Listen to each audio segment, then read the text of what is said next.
পার্কের ভিতরে আমার বেস্ট ফ্রেন্ড নিতুকে এক ছেলে চুমু খেলো। আমি তা দেখে 420 ভোল্টের একটা শক খেলাম। আমি পিছন থেকে গিয়ে মিতুর চুলের মুঠি ধরে ঠাস করে দুটো চর মেরে দিলাম। ওকে মারা দেখে ছেলেটি ভয়ে লাফ মেরে উঠে এক দৌড় মেরে পালিয়ে গেল। মিতু আমার সাথে মারামারি করতে শুরু করে দিল। তবে ওর চুলের মুঠি আমার হাতের মধ্যে থাকায় ওকে চর মারতে আমার একটু সুবিধাই হলো। মিতু শুধু ওর বড় বড় আঙুল দিয়ে আমাকে খামচে গেল। মারামারি শেষ। মিতু বলল, তুই কোন সাহসে আমার গায়ে হাত তুললি, এতিমের বাচ্চা? আমি বললাম, বেস্ট ফ্রেন্ডের অধিকারে। মিতু বলল, নিকুচি করেছে তোর ফ্রেন্ডশিপের। দাঁড়া, আমি এখনই আমার ভাইকে ফোন করে সব বলছি। আমার গায়ে হাত তুলিস, তোকে আমি জেলের ভাত খাইয়ে ছাড়বো। আমি বললাম, যে এতিম তার আবার কিসের জেলের ভয়? বাইরে থাকলে তো 2 মুঠো খাবারের জন্য কত কষ্ট করতে হয়, তার থেকে জেলে গেলেই ভালো হবে, অন্তত খাবারটা পাওয়া যাবে। মিতু বলল, তুই আমার গায়ে হাত তুললি কেন? আমি বললাম, অপুর সাথে না মিশতে আমি তোকে এর আগেও অনেকবার নিষেধ করেছিলাম, কিন্তু তুই আমার কথা শুনিস নাই। ওর সাথে মিশে পার্কে বসে চুমাচুমি করছিস। মিতু বলল, আমার বিএফের সাথে চুমাচুমি করব না কি করব সেটা আমার পার্সোনাল ব্যাপার। আমি বললাম, ও তোকে নয়, তোর দেহকে ভালোবাসে, তোর বাবার টাকা পয়সাকে ভালোবাসে, অনেক মেয়ের সাথেই ওর সম্পর্ক আছে। মিতু আমার গালে চর মেরে বলল, ওর নামে আর একটা বাজে কথাও বলবি না। তোর মতো 10টা ছেলে ওর বাসার চাকর, এতিমের বাচ্চা, তোকে আমি মাথায় তুলে ফেলেছি, তাই আজ তোর এত বড় সাহস হয়েছে আমাকে মারার, নির্লজ্জ বেহায়া কোথাকার। আমি বললাম, যত ইচ্ছে গালি দে, আর শোন, আমি তোকে শুধু বেস্ট ফ্রেন্ড না, ভালোবাসি। মিতু আমার গালে আবারও চর মেরে দিয়ে বলল, এই নে তোর ভালোবাসার উপহার। আমি গালে হাত দিয়ে দাঁড়িয়ে থাকলাম। মিতু আবারও আমার চর মেরে চলে গেল।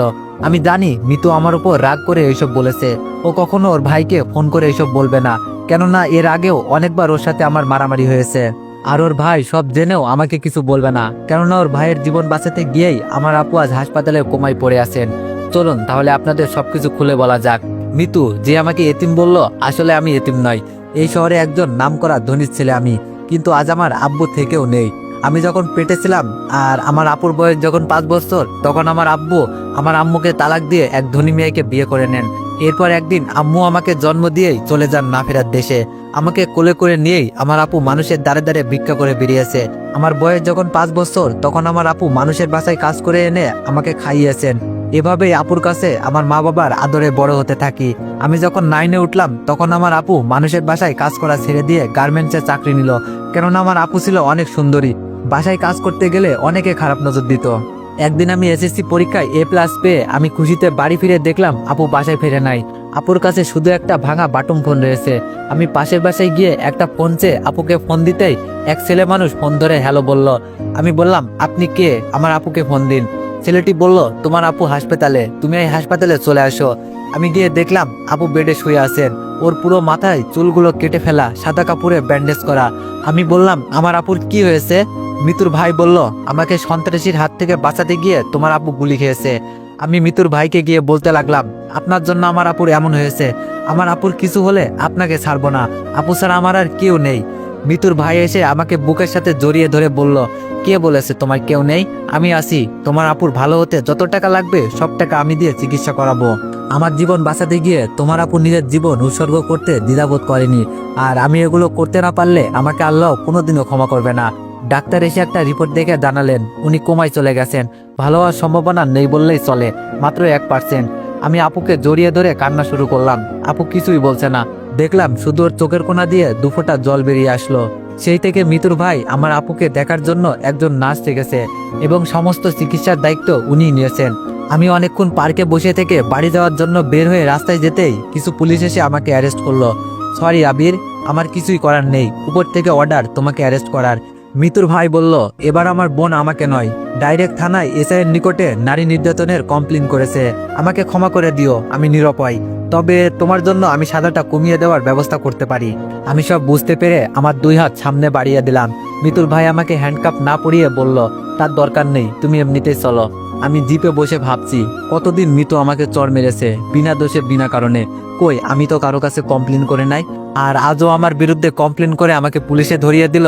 আমাকে জেলের ভিতর ঢুকিয়ে দিয়ে মিতুর ভাই বলল, তোমার যখন যা দরকার হবে আমাকে বলো, আমি সব ব্যবস্থা করে দিব, আর তোমার নিম্ন শ্রেণী 1 মাস জেল খাটতেই হবে। আমি কিছু না বলে মিতুর ভাইকে বললাম, আপনি শুধু আমার আপুকে দেখে রাখবেন প্লিজ, আর আমার তো সামনে এইচএসসি পরীক্ষা, জেলের ভিতরেই যদি আমার পড়াশোনার ব্যবস্থা করে দিতেন। মিতুর ভাই বলল, আচ্ছা সব করে দিব। বলেই মিতুর ভাই ওনার চেয়ারে গিয়ে বসলো। আমার জেলে থাকতে কোনো সমস্যা হলো না। প্রতিদিন ক্যালেন্ডারে তারিখ গুনতাম, কবে 1 মাস হবে, জেল থেকে বেরিয়ে আপুকে দেখব। এভাবে 1টি মাস পার হয়ে গেল। আমাকে জেল হতে মিতুর ভাই ছেড়ে দিয়ে বললেন, এই টাকাগুলো রাখো, এখানে 50,000 টাকা আছে। আমি টাকাগুলো নিতে না চাইলেও জোর করেই আমাকে দিয়ে দিল। আর কতদিন মানুষের লাঠিগুতো খেয়ে বেঁচে থাকবে, এবার জীবনে কিছু করো। আমি বললাম, অবশ্যই কিছু করব, তবে আমার পরীক্ষাটা আগে হয়ে যাক।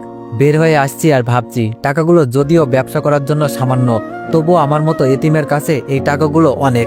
এই টাকাগুলো দিয়ে আমি আমার ভাগ্যটা লিখবো। আপু সুস্থ হলে ভালো একটা ঘরে ওর বিয়ে দিব, আর আমার বেইমান বাবাকে সব বুঝিয়ে দিব। কিছুদিন পর আমার এইচএসসি পরীক্ষা শুরু হয়ে গেল। আমার আর মিতুর সিট পাশাপাশি পড়েছে। আমি চুপ করে মাথা নিচু করে বসে রইলাম। আমার ক্লাসের কয়েকজন বন্ধু এসে বলল, তুই টেস্ট পরীক্ষায় কলেজে সব থেকে ভালো রেজাল্ট করলি, এরপর কোথায় হারিয়ে গিয়েছিলি? জানিস আমরা সহ কলেজের সব স্যাররা তোকে কত খুঁজেছি।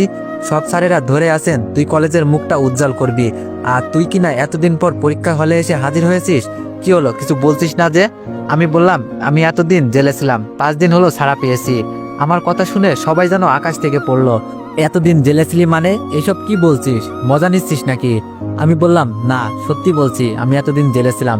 কিন্তু জেলে কেন, কিসের জন্য, আমার ভাগ্যের লিখন, একদিন তোদেরকে সব বলবো। স্যার খাতা হাতে রুমে প্রবেশ করলেন, যে যার জায়গায় গিয়ে বসলো। আমি যেদিকে তাকাই সবাই দেখি আমাকে কেমন চোখে যেন তাকিয়ে আছে। ওরা হয়তো ভাবছে জেল খেটেছি, নিশ্চয়ই বড় ধরনের অপরাধী ছেলেটি। কিন্তু কেউ তো আর জানে না, আমার বেস্ট ফ্রেন্ডকে খারাপ কারো কাছ থেকে বাঁচাতে গিয়ে রাগের বসে 2টা চড় মারার ফলেই জেল কেটেছে আমি। তার খাতা ও প্রশ্নপত্র দিলেন। পরীক্ষায় প্রশ্নপত্র পাওয়ার আগে যতটা দুশ্চিন্তায় ছিলাম, প্রশ্নপত্র পেয়ে তা দূর হয়ে গেল। শুরু করে দিলাম লেখা। সবার আগে আমি উঠে দাঁড়িয়ে গিয়ে, স্যার অতিরিক্ত পেজ লাগবে বলতে, স্যার সহ পুরো রুমে ছাত্রছাত্রী আমার দিকে তাকালো। এত তাড়াতাড়ি অতিরিক্ত পেজ নিব শুনে এক স্যার এসে আমার খাতাটা উল্টে পাল্টে দেখলো। আমি ভাবছি স্যার এমন করছে কেন। পুরো খাতা দেখলেন, পরে আমাকে খাতা দিলেন। এই অতিরিক্ত পেজ নেওয়ার পর থেকে আমার যত সমস্যার সৃষ্টি হয়ে গেল। স্যার তো নকল করছি ভেবে পাশে এসে পুরো 5 মিনিট দাঁড়িয়ে থেকে লেখা দেখলেন, আবার হঠাৎ ঘাড়ে হাত রাখলেন। আমি তো ভয় পেয়ে গিয়ে স্যারের দিকে তাকাতেই উনি বললেন, গুড, ক্যারি অন। স্যার চলে গেলেন। তারপরই পরপরই 3বার পেছন থেকে কেউ কলমের নিব দিয়ে পিঠে খোঁচা মারলো। আমি হালকা ঘাড় ঘুরিয়ে তাকাতেই মিতু বলল, 2-এর ক নম্বর প্রশ্নের উত্তরটা কি হবে এতিমের বাচ্চা? ঘাড় ঘুরিয়ে নিয়ে আবার লিখতে শুরু করলাম। একটু পর ও আবার আমাকে খোঁচা মারলো। 5-এর ক্ষয়ের উত্তরটা কি হবে বলা যাবে এতিমের বাচ্চা? এভাবে প্রায় প্রতিটা পরীক্ষায় মিতু আমাকে ডিস্টার্ব করতো। আমি শুধু একটা কথাই ও উত্তর দিতাম, এতিমের বাচ্চা। শেষ পরীক্ষার দিনে সব বন্ধুরা এসে বলল, চল সবাই আজকে পরীক্ষা শেষে ঘুরতে যাব। আমি কিভাবে ওদেরকে বলবো আমার কাছে ঘুরতে যাওয়ার মতো টাকা নেই? মিতুর ভাই আমাকে যেই টাকা দিয়েছে তা আমার ভাগ্য লিখতে, বন্ধু বান্ধবের সাথে ঘুরে আড্ডা মস্তি করতে নয়। ওরা কথাগুলো বলে যে যার জায়গায় গিয়ে বসলো। আমি পকেটে হাত দিয়ে দেখলাম মাত্র 20 টাকা রয়েছে। 20 টাকা গাড়ি ভাড়া দিয়ে 10 টাকা গাড়ি ভাড়া রাস্তা হেঁটে বাড়ি যাব বলে 20 টাকা নিয়ে এসেছিলাম। পরীক্ষা শেষে সবাই এসে ধরলো, চল তোকেও যেতে হবে। আমি বললাম, না আমার কাজ আছে, তোরা যা। ওরা সবাই চলে গেল।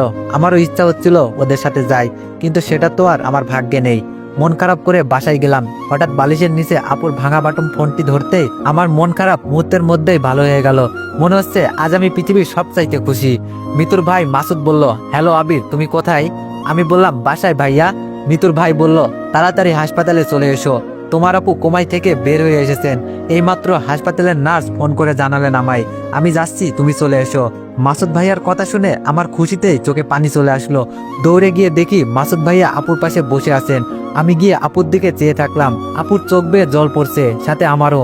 ডাক্তার এসে জানালেন, আপনার ভাগ্য অনেক ভালো, আপনার ভালো হওয়ার কোনো সম্ভাবনাই ছিল না, কিন্তু আল্লাহ পাকের দোয়ায় আর এই মানুষটার জন্য আজ আবার আপনি সুস্থ জীবনে ফিরে আসলেন। মাসুদ ভাই বলল, আচ্ছা আমি আসি তাহলে। আপু বলল, মাসুদ ভাইয়া চলে যাবে কি? আপু আমাকে ওনাকে ডাকতে বললেন। আমি ডাকতে মাসুদ ভাইয়া আবার আসলো। আপু ওনার এক হাত ধরে কান্না ভেজা কণ্ঠে বললেন, আপনার এই ঋণ আমি কোনোদিনও শোধ করতে পারবো না। মাসুদ ভাই বলল, এভাবে বলছো কেন? আমার জন্যই তোমার এই অবস্থায় পড়তে হয়েছিল। নিজের জীবন হতে কয়েকটা বছর হারিয়ে ফেলেছো, আমি ঋণী তোমার কাছে। মাসুদ ভাই বলল, চলো আমার গাড়িতে করে তোমাদের বাসা অব্দি এগিয়ে দিয়ে আসি। আপুকে নিয়ে আমি পিছনে বসে আছি আর ভাবছি, মাসুদ ভাই সত্যি মানুষ নয়, ফেরেশতা। এমন একটা মানুষের হাতেই যদি আমার আপুটাকে তুলে দিতে পারতাম, তাহলে ভাই হিসাবে আমার আপুটাকে শ্রেষ্ঠ উপহার দেওয়া হতো আমার। বস্তির এক নোংরা জায়গায় গাড়ি থামাতে বলাই মাসুদ ভাইয়া অবাক হয়ে বললেন, এখানে গাড়ি থামাতে বললেন যে? আমি বললাম, আমরা এই বস্তিতেই থাকি, একটু ভিতরেই আমাদের বাসা, আর বাসা অব্দি আপনার গাড়ি যাবে না। গাড়ি থেকে নেমে আমরা চলে আসতেই উনি আমাদের ডেকে বললেন, কোনো সমস্যা বা প্রয়োজন হলে জানাইও, ইনশাল্লাহ নিজের সর্বোচ্চ দিয়ে তোমাদের পাশে থাকবো। আপু মাথা নাড়ালো, উনি চলে গেলেন। আমি আর আপু আমাদের বাড়িতে চলে আসলাম। কয়েকদিন পর আপু আর আমি বসে থেকে প্ল্যান করছি কিভাবে আমাদের এই পরিস্থিতিটা বদলানো যায়। আপু বলল, আমরা আগে যেখানে থাকতাম ওখানে বাড়ি ভিটেটা বিক্রি করে দিই, যা হবে আর তোর কাছে যা আছে তা দিয়ে আমরা টাকাগুলো কাজে লাগিয়ে দিই ভাই। আমি বললাম, আপু ওই জমিটা বিক্রি করে সর্বোচ্চ 30,000 টাকা পাওয়া যাবে, এই দিয়ে কিভাবে কি করব আমরা? আপু বলল, ভাই আমরা ওই 30,000 টাকা আর তোর কাছে 50,000 দিয়ে আমরা একদিন ভাগ্যটা এমনভাবে লিখবো যা হয়তো কেউ কখনো স্বপ্নই ভাবতে পারবে না। আমি বললাম, কি করব আমরা? আপু বলল, দীর্ঘদিন আমার গার্মেন্টসে কাজ করার অভিজ্ঞতা আর আমার সাথে কাজ করা কিছু চেনা জানা মানুষ নিয়ে ছোট্ট একটা ওয়ার্কশপ নিয়ে আমরা আমাদের যাত্রাটা শুরু করব ভাই। আপু কি করতে চাইছে আমার মাথায় ঢুকলো না। আমি বললাম, আপু কিছু বুঝলাম না। আপু বলল, আমরা প্রথমে পুরনো কয়েকটি সেলাই মেশিন কিনবো, তারপর কিছু গার্মেন্টস কর্মীদের পার্ট টাইম এখানে কাজ করার জন্য সংগ্রহ করব। এরপর আমরা ছোটখাটো কাজ ধরবো এবং খুব সূক্ষ্মভাবে কাজ করব। আমি বললাম, আপু তাহলে মাসুদ ভাইয়াকে আমাদের জানানো উচিত, ওনার থেকে কিছু পরামর্শ নেওয়া উচিত। এমনিতে আপু আসার পর থেকে আমি যখন মাসুদ ভাইয়ার সাথে কথা বলতাম তখন আপু শুধু ওনার কথাই বলতো, উনি কেমন আছে জানতে চাইতো। আজ আবার ওনার কথা বলাতে আপু অনেক খুশি হয়ে গেল। আপু বলল, আচ্ছা তুই ফোন করে ওনাকে বল আমরা গিয়ে এক জায়গায় বসি। আমি ফোন দিলাম মাসুদ ভাইয়াকে, উনি আমাদের এক রেস্টুরেন্টে যাওয়ার কথা বললেন। আপু দেখছি সেই সাজুগুজু করেছে। আমার কিছুটা শখ হলো, আপু আগে থেকেই মাসুদ ভাইয়ের সাথে পরিচয় নেই তো, ওনাদের মাঝে কোনো সম্পর্ক আছে মনে করে আমার শখ হলো। আপুকে গিয়ে বললাম, আপু এত সাজুগুজু ব্যাপার কি? আপু বলল, ওনার সামনে আমরা যাব, একটু তো সাজুগুজু করতেই হবে। আমি বললাম, আপু উনি যদি তোমার প্রেমে পড়ে যায়? আপু বলল, চুপ, তুই অনেক দুষ্টু হয়ে গেছিস, চল এখন। আমি বললাম, আপু তোমাদের মাঝে গিয়ে আমি কি করব? তুই একাই যা। আপু বলল, দিব একটা চর, চল বলছি। আপু আমার হাত ধরে নিয়ে গেল। রেস্টুরেন্টে বসে আমি ওদের দুইজনের মাঝে বাধা হয়ে বসে থাকলাম। মাসুদ ভাইয়ার দৃষ্টি বলছে আমি যেন উঠে যাই, ওনার শুভ দৃষ্টিতে আমি যেন বাধা হয়ে আসি। আমি একটা বাহানা দিয়ে উঠে যেতে আপু আমার হাত চেপে ধরলো আর ছাড়লই না। মাসুদ ভাইয়ার সাথে সব কথা শেষ। উনি আমাদের পুরনো সেলাই মেশিন কিনে কাজটা তাড়াতাড়ি শুরু করতে বললেন। উনি হঠাৎ একটা কার্ড বের করে দিয়ে বললেন, মিতুর বিয়েতে তোমরা দুইজন অবশ্যই আসবা কিন্তু, এই নাও কার্ড। কার্ড খুলে দেখলাম মিতুর বিয়ে অপুর সাথে। আমি পুরোই শক খেয়ে গেলাম, এমন বাজে ছেলের সাথে মাসুদ ভাইয়া মিতুর বিয়ে কেন দিচ্ছে? আপু ছিল তাই মুখ ফুটে কিছু বলতে পারলাম না। বাসায় এসে কেমন যেন আমার মনটা ছটফট করছে। একসময় যখন এতিম বলে কেউ আমার সাথে মিশতো না, তখন মিতুই আমার সাথে মিশেছে, বন্ধুত্বের হাতটা বাড়িয়ে দিয়েছে। আর আজ মিতু তার জীবনটা একটা মানুষরূপী অমানুষের হাতে তুলে দিতে বসেছে। ওর বেস্ট ফ্রেন্ড হিসাবে আমার কি কিছুই করার নেই? অবশ্যই আছে, ওর চোখ থেকে অন্ধকারের পটিটা তুলে ফেলতে হবে। যে করি হোক এই বিয়েটা ভাঙতেই হবে। মাসুদ ভাইয়াকে ফোন দিলাম, উনি ফোন ধরলেন না। আমি ওনার থানায় গিয়ে সব বলে দিলাম এবং সত্যি কিনা তার প্রমাণ দিয়ে অপুর সাথে সম্পর্ক করা সব মেয়েদের সাথে ওনার কথা বলিয়ে দিলাম। বাসায় চলে আসছি আর ভাবছি, তুই আমার বেস্টু আর এমন লুচ্চারে বিয়া করবি তা তো হবে না। দিছি ঠিক মতো বোম লাগাইয়া, এখন কেমন ফাটে তা দেখার বিষয়। বাসায় গেলাম একটু পর, আপু বলল তোর ফোন। আমি বললাম, কে আপু? আপু বলল, কি জানি একটা মেয়ে ফোন দিয়েছে, তোকে ছাড়া নাকি কারোর সাথে কথা বলবে না। ফোন ধরতেই এলো পাতারি গাল শুরু করে দিল, তোকে জেলের ভাত খাইয়েও কি শিক্ষা হয়নি? আবারও আমাদের পেছনে লেগেছি। তোর জন্য ভাইয়া অপুর সাথে আমার বিয়েটা ক্যান্সেল করেছে আর অপুকে জেলে পুরে দিবে বলেছে। অপু যদি কিছু হয়। আমি আস্তে করে ফোনটা কেটে দিয়ে বলছি, তাইরে নাইরে নাইরে। অমনি আপু আমার কানের উপরে চিমটা টেনে ধরে বলল, রেস্টুরেন্টে এমন কেন করছিলি আমার মিষ্টি ভাই? আমি বললাম, আপু আসতে লাগছে তো। তো এভরিওয়ান, এই গল্পটি অনেক বেশি ইন্টারেস্টিং হতে চলেছে। তো তোমাদের গল্পটি আশা করি অনেক ভালো লাগবে। যদি গল্পটি ভালো লেগে থাকে তাহলে সবাই একটু বেশি বেশি কমেন্ট করে জানাইও। ধন্যবাদ।